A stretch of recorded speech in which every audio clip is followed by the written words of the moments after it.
एक सरसब्ज वादी में छोटा सा गांव था जिसका नाम गुलिस्तान था। इस गांव में सब लोग मोहब्बत और खुलूस से रहते थे। इसी गांव में एक लड़की रहती थी जिसका नाम आयशा था। आयशा बहुत खूबसूरत और नेक दिल लड़की थी, मगर इसके दिल में हमेशा एक ख्वाब रहा कि वो किसी दिन कुछ खास करेगी जो सबके दिलों को खुशी देगा। एक दिन आयशा अपनी नानी के साथ पुरानी कहानियां सुन रही थी। नानी ने एक दिलचस्प कहानी सुनाई जिसमें एक मोम की गुड़िया का जिक्र था जो जादुई ताकतों की हामिल थी। नानी ने बताया कि वो गुड़िया कई साल पहले गुम हो गई थी और अब तक किसी ने इसे नहीं पाया।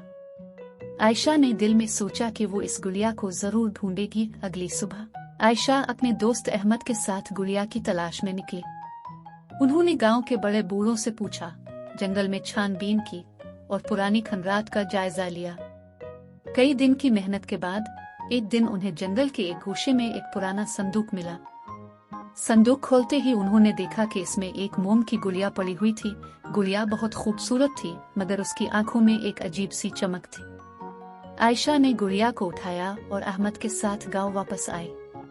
घर पहुंचकर उन्होंने गुड़िया की अच्छी तरह सफाई की और उसे नए कपड़े पहनाए। मगर जैसे ही रात हुई, कुछ अजीब वाकयात होने लगे।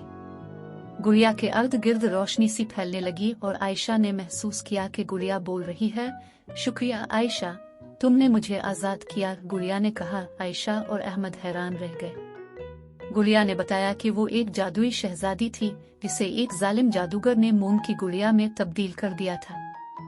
गुड़िया ने मजीद बताया कि अब वो आयशा की मोहब्बत और खुलूस की वजह से आजाद हो चुकी है और अब वो गांव वालों के लिए खुशियां लाना चाहती है। आयशा ने गुड़िया की कहानी सुनकर खुशी से झूम उठी और गुड़िया की मदद से गांव वालों के लिए बड़ी दावत का एहतमाम किया।